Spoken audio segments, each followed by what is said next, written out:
Hello बच्चों, हमने पिछले वीडियो में अर्थशास्त्र का मीनिंग पढ़ा और अनेक टर्म्स पढ़ी जैसे कि उत्पादन, उपभोग, आर्थिक समस्या, बचत, निवेश। आज हम करेंगे अर्थशास्त्र के 3 घटक या कंपोनेंट्स ऑफ इकोनॉमिक्स। तो अर्थशास्त्र के मुख्य 3 घटक हैं उपभोग, उत्पादन और वितरण। उपभोग क्या होता है? अपनी आवश्यकताओं की संतुष्टि के लिए वस्तुओं और सेवाओं का इस्तेमाल करना। ये उपभोग हमने पिछले में भी पढ़ा था। तो उपभोग क्या होता है कि अपनी आवश्यकताएं पूरी करने के लिए वस्तुओं का इस्तेमाल करना। जैसे कि आपको भूख लगी है, अपनी भूख को शांत करने के लिए अगर आपने एक पैकेट बिस्किट खाया तो वो क्या होगा? बिस्किट का उपभोग किया। और उपभोग सिद्धांत क्या? उपभोग से हम क्या देखते हैं? उपभोग सिद्धांत में हम क्या देखते हैं कि हम वस्तुओं और सेवाओं का उपभोग किस प्रकार करें। क्यों? क्योंकि हमारे पास साधन तो सीमित हैं, लेकिन हम अनेक वस्तुओं का उपभोग करना चाहते हैं। जैसे कि हमारी आय तो मान लो 100 रुपये है, लेकिन हम बहुत सी वस्तुओं का उपभोग करना चाहते हैं, जैसे कि खाने पीने की वस्तुएं, कपड़े, जूते। तो इस 100 रुपये से हम सभी वस्तुओं को नहीं खरीद सकते, हम अपनी सारी आवश्यकताएं संतुष्ट नहीं कर सकते। तो इसीलिए हमें चुनाव करना पड़ता है कि हम किन वस्तुओं और सेवाओं का इस्तेमाल करें जिससे कि हमें अधिकतम संतुष्टि मिले। तो इसी चुनाव करने की जो प्रक्रिया है उसे बोलते हैं उपभोग सिद्धांत, कि हम किस सिद्धांत के अनुसार वस्तुओं और सेवाओं का प्रयोग करें जिससे कि हम अपने सीमित साधनों द्वारा अपनी अधिकतम आवश्यकताएं संतुष्ट कर पाए। अगला है उत्पादन।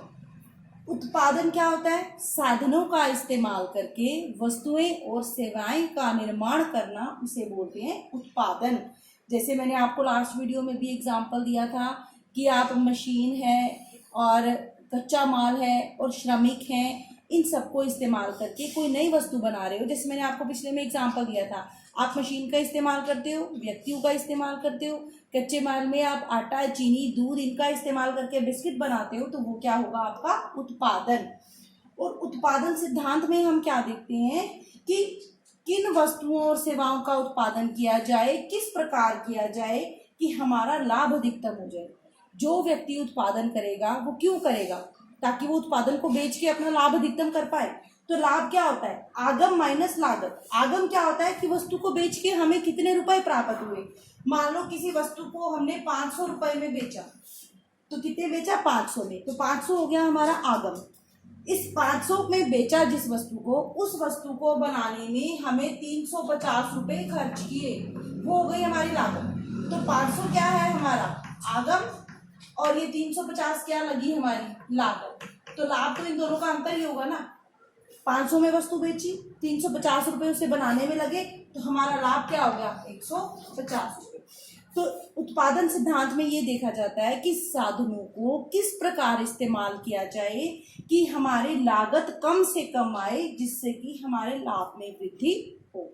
इसी जैसे कि उपभोग में देखते हैं कि हम साधनों को किस प्रकार प्रयोग करें कि हमें अधिकतम संतुष्टि मिले, उसी तरीके से इसमें भी देखते हैं कि हम कौन से साधनों का और उनको किस प्रकार प्रयोग करें जिससे कि हमें लाभ अधिकतम मिले। उसके बाद तीसरा है वितरण। वितरण सिद्धांत में हम क्या देखते हैं कि जो हमने लाभ कमाया उस लाभ का वितरण कैसे किया जाएगा। क्यों? क्योंकि उत्पादन करने के लिए सिर्फ एक चीज नहीं, अनेक चीजें चाहिए होती है। उत्पादन करने के लिए भूमि, पूंजी, श्रम, उद्यम, ये 4 चीजों की आवश्यकता होती है। भूमि, स्थान, अगर कोई स्थान ही नहीं है तो आप कहाँ पे उत्पादन करेंगे? पूंजी, उत्पादन के लिए कच्चा माल खरीदेंगे, मजदूरी देंगे, तो उसके लिए पैसा चाहिए होगा, पूंजी। श्रम, काम करने के लिए व्यक्तियों की आवश्यकता होगी, श्रमिकों की आवश्यकता होगी। उद्यम, उद्यमी कौन होता है? वह व्यक्ति जो बिजनेस शुरू करता है उसको बोलते हैं उद्यमी। तो भूमि के लिए हमें क्या देना पड़ेगा? किराया। अगर हमें किसी व्यक्ति की कोई जगह है जो इस्तेमाल करी है, तो उस जगह के लिए हमें किराया देना पड़ेगा भूमि के लिए। पूंजी के लिए क्या देना पड़ेगा? ब्याज। आपके पास पैसा नहीं है, आपने किसी से उधार लिया, तो पूंजी के लिए हमें क्या देना पड़ेगा? ब्याज। श्रमिकों को क्या देना पड़ेगा? वेतन या मजदूरी। और उद्यमी क्यों काम करेगा? लाभ के लिए। अगर उसे लाभ नहीं मिल रहा, मान लो कि ये 500 है और ये खर्चा 350 है, लेकिन अगर यहाँ पे उसका खर्चा 550 होता या 650 होता तो उसे हानि होती, तो क्या वो उद्यम करना पसंद करता? बिल्कुल भी नहीं। तो उद्यमी क्यों काम करेगा? लाभ के लिए। तो हम ये देखते हैं कि जो हमारी आर्थिक क्रियाएं हैं या जो ये उपभोग है या उत्पादन है, उत्पादन के बाद जो हमें बचत होती है उसको हम किस प्रकार वितरित करेंगे? भूमि के लिए कितना किराया देंगे, पूंजी के लिए कितना ब्याज देंगे, श्रमिकों को कितनी वेतन या मजदूरी देंगे, और उद्यमी के लिए कितना % लाभ बचता है।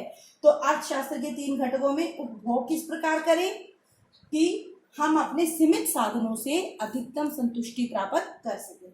उत्पादन किस प्रकार करें कि साधनों की लागत कम से कम आए और लाभ में वृद्धि हो। वितरण किस प्रकार करें, जो हमारे उत्पादन के विभिन्न साधन हैं उनमें कितना किराया, कितना ब्याज, कितनी मजदूरी और कितना लाभ होगा। Thank you.